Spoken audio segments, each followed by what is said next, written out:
Yo,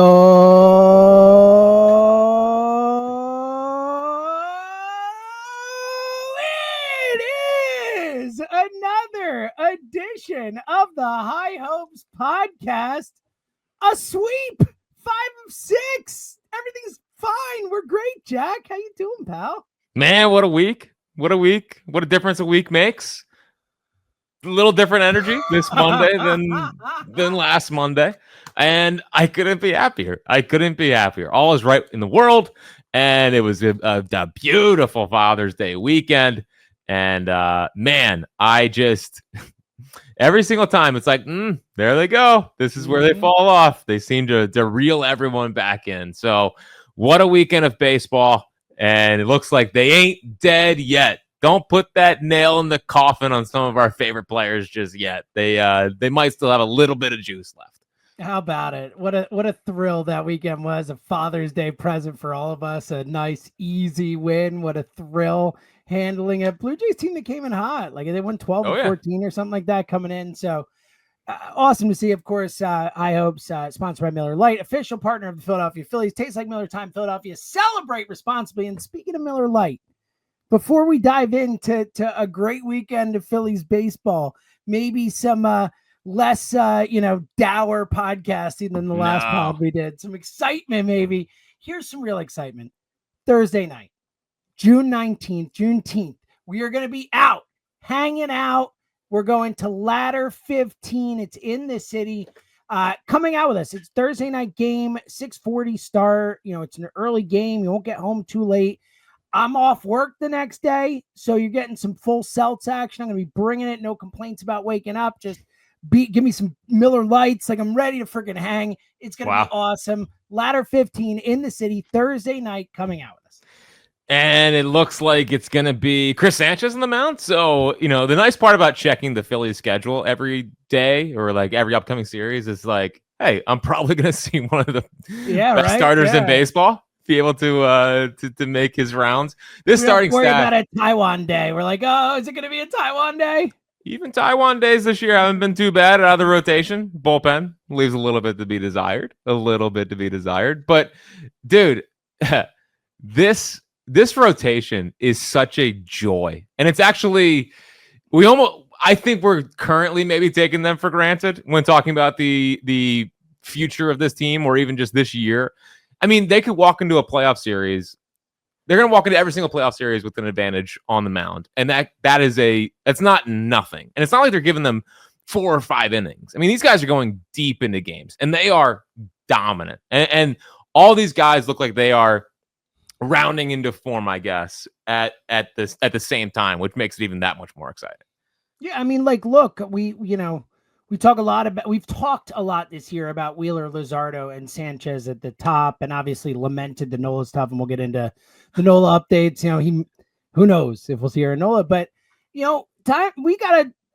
everyone, it's time to give Rangers some more credit. I mean, another one, 7 shutout. He's been basically, since that first start where he stunk, he's been the best pitcher in baseball, not named like Paul Skeens, essentially, since that moment. And Scooble's up there too, but a 1.16 ERA since that first start. I mean, he's been absolutely brilliant. We are seeing the Ranger that we saw for the first half of last season before the back injury. That what was 10-0 or 9-10-1, whatever he was. I mean, he's that guy again. You put that and this together. I mean, you're almost you're getting close to a season of being one of the best pitchers in the sport for Ranger. Yeah, and he's back in that mode where it's just like pitching. And I know that it sounds simplistic, but that's what he's doing. I mean, he's pitching. He's keeping guys off balance. His command is back. The biggest question is, of course, is he going to be able to hold up? I mean, that's always been the Ranger, conundrum is he going to be able to hold up? But you keep watching him. He keeps going out there. And he keeps saying, are we sure? We sure we don't want to just pay him and make sure that we keep Ranger Suarez around? It's, and with what's happening with Nola, I don't think this means like his career is all of a sudden in jeopardy. It seems like a weird just season for him with this, whatever happened with the stress fracture. It was first a stress reaction. 10 years of no injuries. It's all coming back now. It's like, oh, you've been super healthy for 10 years. We're just going to pummel you right now, pal.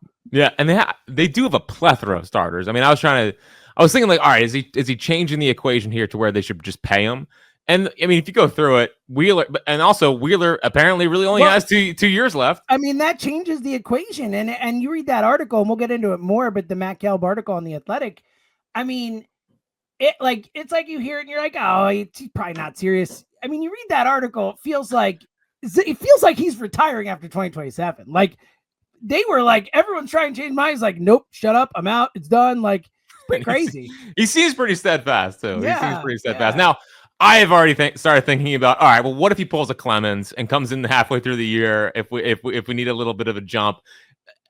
I believe him right now. I do. James, I just can't. In the history of baseball, I mean, is Koufax the one that left truly on top? And not that Zack Wheeler is Koufax level, but I struggle to find starting pitchers in the history of baseball. Let's say he's pitching how he is now, that leave at the top. Football happens all the time. I mean, we see it with football. We see it sometimes with other sports. It would be so rare if a guy is still pitching as well as Zack Wheeler is pitching right now, and especially with how guys like him, he compares, I think, to Scherzer. I think he compares to Verlander. Compare these guys that were able to pitch into their 40s at a semi-decent clip. I mean, didn't Verlander win the Cy Young at 39? Yeah, 39. Off of a Tommy John, which is pretty insane. I struggle to find the times in history that's happened. But again, as of right now, he seems pretty steadfast. And I do wonder if that changes their plan here with Ranger. Now, on the contrary, you have Wheeler 2 years. You still have the Nola contract. You have the Sanchez contract. And then you have Abel, Painter, Luzardo. I mean, it's still 7 guys. It's still a lot of guys to where he probably is still not going to be here after this year. I agree with you. I would bet pretty heavily that he's not a Philly after this season, but and look, it's one of those things where, to your point, where you keep saying, and I'm with you, every start makes me think more and more, oh, you know what? I mean, do I really want to do I want to let this guy go? I mean, be a lifetime Philly. I mean, think about it, he's a Philly since he was 16 years old. It's one of those things where it's hard to think about saying goodbye to Ranger, much less the playoff performances. There's a bunch of things you can point to, how consistent he is, all this stuff, just the way he goes about his business. Like, he's someone you think like that's a lifetimer. Like, you want that guy here forever. But with each start too, he's also probably making himself more money. You know what I mean? It's one of those things where you want him to pitch well, and you also are like, yeah, but not too well. But it's creating it's a fascinating situation. To your point, Jack, much less in all baseball. You just talked about someone like Wheeler. Like, when does someone step down when they're that good? When has a Phillies pitcher been this good? And we'd be like, well, not re-signing him. Like, it's such a strange situation that they're in. Yeah, I mean, besides like the doldrum days where what Schilling was. Yeah, like this is a totally I'm talking different about like a good. You want to win, and I know. Exactly. Yeah, I know. And it actually, now again, hindsight's 2020. It makes me more mad about paying Nola. I mean, that's where it keeps going back to. But then, last year Nola was fine and Ranger wasn't. So it all usually evens itself out. But yeah, it seems like they're just going to let a guy who has the ability to be one of the 10 best pitchers in at least the National League, no doubt about it. Stretches without a doubt, they're just going to let him walk throughout the door because they have a plethora of starting pitching. I mean, and the one thing I keep thinking about, and I don't think it's going to happen, but he also could really help them at the trade deadline if they know they aren't going to pay him and he's pitching this well. Now, you have to feel pretty good about Nola. Abel still has to be pitching very well. I don't really want to trade Ranger because I think he gives them the best chance to help win a World Series this year. But at the same time, if those guys are pitching well, Nola on the way back, he's probably going to walk. I do wonder if it enters into their brain about, okay, well, what if we can get a real legit, and it also has to find a perfect match, James. It's not like you can just, a rebuilding team's not trading for most likely not honestly would trading have for to be Ranger a Suarez. team trade, which is so rare in baseball. But like, I think that's the type of trade you'd have to kind of look out, right? Because to your point, what contender has a bat they want to get rid of for a starter? You know, it's like everyone wants a starter, sure, but they're not trading from the team they're trying to win with right now. You'd have to find, like, to your point, the like just this unbelievably perfect match, or find a 3-teamer that can work. Yeah, I have no idea. But I just finding a way to maximize whatever they have here with Ranger is really going to be a fascinating watch. They could be really creative at the trade deadline. I mean, it could be a really, really fascinating trade deadline, especially what we saw up in Boston yesterday. You know, Dude, they might be ready to sell off some pieces. Yeah, I mean, and like, you know, they do have guys who would fit, you know, I mean, Ben Davis, when he was asked what player in all of baseball does he want the Phillies to trade for, he mentioned Duran, you know, who makes sense as a center field fit and all that. He's got like 3 or 4 years left of control left. Like, that's a name. That's a name that makes a ton of sense, would fit their biggest hole right now, is a great fielder, can hit. Dude, All that Duran, Turner 1-2.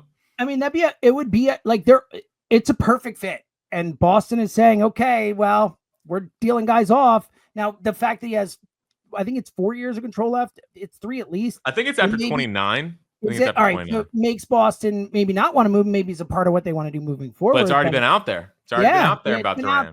And and the point is if they don't want to, you know, pay the rest of the Devers contract, why would this group pay Duran in a couple years? So it is, you know, it does open it up. I mean, the fact that, you tweeted it. I mean, the fact that they look at it and didn't shop him around the league with Devers is like, I'm speechless. I'm like speechless by this. I mean, Boston fans were upset when they had Chaim Bloom, who, you know, restocked him up pretty good. You know, I can't imagine what they're saying right now. I mean, oh my God. Like, I can't wait. Mookie trade too, after losing Mookie. It's just, dude, they lost Xander, Devers, and Mookie in the last. Those guys won them a freaking title. 5 years. Here we were like, we waited too long with our guys when we win titles. Here they're like, clip them. It's crazy. Get them out. Yeah, no, it's I can't wait to listen to Boston Sports Radio on my way home. Buddy. I'm gonna be locked in. It's crazy, man. And I think actually the one thing that does make me feel better about is I think they must be pretty well. If you believe the reports that they didn't shop him around, I can't get mad at the Phillies. But it does make me feel better about how they feel about re-signing Kyle Schwarber, because we have a DH. I mean, we have a DH, and Devers is great. But at the same time, it's there's still 9 years left on that contract that they got out from under, and he's pretty much only a DH now. Now he's an unbelievable bat. I mean, he's a top 10 hitter, I think, in the sport. And he's 28, so he's 20. Some good baseball in front of him. Dude, I cannot believe that Devers is already 28. I know, dude. I know. I feel like he was 23 like yesterday, and I was talking about. I think I did though. Like under 25, I was going to bet on someone to get 3,000 hits. He'd be the guy. You know? Yeah. It's crazy. It's time. Hey, time flies. I don't know if you heard that before. Tell me, big dog. Jeez. You don't have to tell you. I get a 6-year-old. Yep. So yeah, I think it makes me a little bit better about where they're at with Schwarber. They're probably pretty confident they're going to be able to re-sign him. That also factors into the Ranger thing. It's like, well, are we really going to pay Ranger when we're going to pay, and when we're going to have to extend JT? Come on. What do you think? Had a good weekend. Started to go the opposite way. Using the whole entire field. Re-sign everyone. What do you think? Sure. What do you think? Yeah, why not? Yeah, what could go wrong? I wonder if there would be a it was the daycare. Eventually, it's going to turn into the old folks home over there. Yeah. That's what we do. Do. And given the amount of kids that the Phillies have, that's true. It's a real daycare over there. It's a real daycare. It's unbelievable how many kids the Phillies have. It's ridiculous. And we're big dad guys, so we're in. It's just it is wild. I mean, I don't think I've ever seen a Phillies team with this amount of kids. Like the 08 team didn't have this amount of kids. No. There's a lot of kids, man. Yeah, it's a lot of kids. Good stuff. But I do wonder about like a starting package with Ranger and Duran as like the headliners. Sure. Yeah. I mean, it's just a question of if the Red Sox care about winning, which it seems like they just paid Crochet though. So like it's so strange. But more that like that's the thing with the Ranger trade that is so fascinating in that Boris is his agent. He's going to the market. So if you're a team trading for him, like the Red Sox, you really have to either feel incredibly confident that you're going to sign him, which is hard to do, or it means you're trying to compete this year, right? Because what's the other point? And then you're trading Duran. So it just, to the point you made before, it feels like if they train Ranger, it has to be a 3-team deal, or it will likely be a 3-team deal. And those are just really rare. Like, you really rarely see 3-team deals in Major League Baseball. So if I had to bet, I would bet that they won't trade Ranger, but I agree with you. It's something like that. They have to put all this stuff on the table. They have to. Oh, especially because getting another bat in here is imperative. I mean, it was a good weekend. I think they've certainly stabilized. And I think one of the most important things that happened this weekend, hopefully, is because I have this fear with Bryce that he's going to try to rush back as fast as possible. Huge. Yeah. Could try to get back for the Met series. I mean, just like a hero's return. I want Bryce to be as healthy as possible. And what stinks about that is that I think he knows, right, that he's now in his 30s. These counting stats are going to matter when it comes to Hall of Fame. I'm dying to get him to 500 home runs, but for this team to be at their best, Bryce has to be at his best. And I just hope that this weekend, I think the biggest thing that hopefully happened this weekend is he saw how they played and he said, all right, because I think that's what happened after the Brewers series, James. I thought that after the Brewers series, they got swept and he said, I got to get back. They need me. Mm-hmm. And I appreciate that mentality. I do, because I think that, I want a guy who wants to get out there, but we have to be smart about this thing. I mean, the fact that we've talked about it a million times, he had the wrist injury at the end of last year and didn't recover for 2.5 months without swinging a bat. They can tell me all they want about how he's fielding ground balls right now. Great.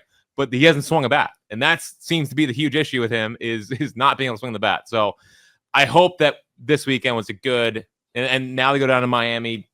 I know it's a dead place walking, but just go down there and take care of business. And while the Met series is great, and I obviously want them to go and compete and win the series, it is June. It is June. And I if they can get him through the All-Star break, I'd feel much better about the future of this season for Bryce. Yeah, I feel exactly the same way. And I don't think there's, there aren't many Phillies fans who want Bryce to rush back, no matter how deficient the lineup looks without him. Speaking of which, though, let's just talk Otto here, because I do think that's the natural thing. I think that it's hard to think that this guy hasn't earned a shot to have more playing time with this team, especially the way the lineup's been, the way this guy's played, the spark he's had, the 4-hit day, the whole thing. But he's never played left field in his life, ever. And, he's not going to play third or first, most likely, when Harper's back, unless they move Harper. But again, no. With this arm thing, it's like, just let's not mess around with any of that stuff. What do you think of that? And look, to your point, if they can get Bryce to stay out longer and rest it up, this is they get more time to figure this out. But look, to your point, I mean, Bryce could come back sooner. If he starts swinging, we know Bryce could try and rush his way back, whatever. What do they do with Otto Kemp? I mean, he's better than Weston Wilson. We know that, but can he play left field? Do you want him not playing every day if he can't? Like, what's the Otto Kemp thing in your mind? Second base. I want him to play second base. I mean, that'd be easier for him than left field, obviously. I mean, he played third base. He could play second. You'd think. Yeah, he's not going to double play. Turning a double play is the first thing you think of. Is like, can he do that? But it's not going to be fleet of foot. It's not going to be like Stott. Stott's an unbelievable defensive second baseman. But with the way Kepler is slowly starting to heat up, I think he's starting to drive the ball, which is nice. Yeah. That homer, that was one of the bigger hits of the season. All he does is hit big home runs. I mean, off of Mason Miller. Yeah, I mean, this guy's a primetime player. He's getting ready for his Jeff Jenkins moment in the postseason. We go trade for a real left fielder. Come on, man.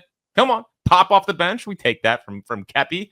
But it slowly but surely. Now, it was a lot of like 1-for-4s with the ball ripped off the wall.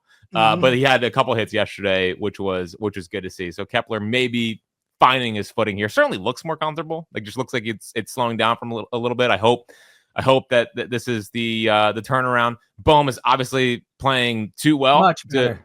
I didn't know he had a 433-foot home run in his bag. I would certainly like to see when he more turned on that ball, I was like, who is that? That looked awesome. Yes. Like, it wasn't a wall scraper. Cool. Yeah. No, he crushed it. Pulled it. Come on, Bomer. It's like year 6 of pleading for this. It's It's borderline insanity by this point. But to your point, I do think, and because we've been really down on him, and rightfully so. Like I don't pull any of the punches we've thrown, but it's an extended streak of he is hitting well, and even if he doesn't have the power, like he's not. We've called him a zero.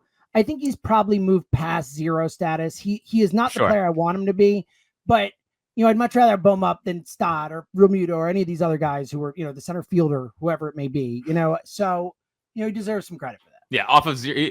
Currently he's off zero watch, but I think he's off zero watch. Because I'm not moving him off zero watch for a bunch of singles. We're starting to see more driving the baseball and some clutch hits. Now, if there's not a runner on first base, he will not ground into a double play. So in second and third, I feel pretty good that he's gonna, flip one into the outfield. So that's really important. He has responded well because I did say on WIP that he changed his number and no one's seen yet. He changed his number to 643. Come on, man. It was a good one. And he's responded very well. Good. Thank you. But he's responded very well since me joking around about changing his number to 643. Good. It's good. And I'm good. Like I want him to be good. The Phillies are better if Alec Boehm's good. It's the Stott thing. And it's so much weak contact. It is like he worked a long at bat yesterday. You saw 35 pitches and didn't get a hit, but yeah. I know.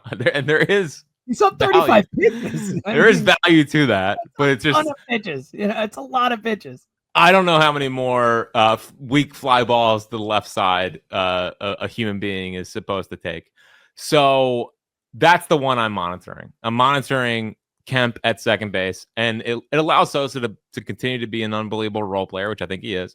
But I Kemp, it's a lot of singles for Kemp as well. I think he's had one double. So he obviously has to keep it going, but that's the one I'm looking at. And maybe on left field, you can mix him in, I'm sure, and Stott's going to be permanently on the bench. But with the way that Stott is currently playing, even with the value he brings defensively, I just think that could be a position that no one's really talking about. Otto Kemp playing second.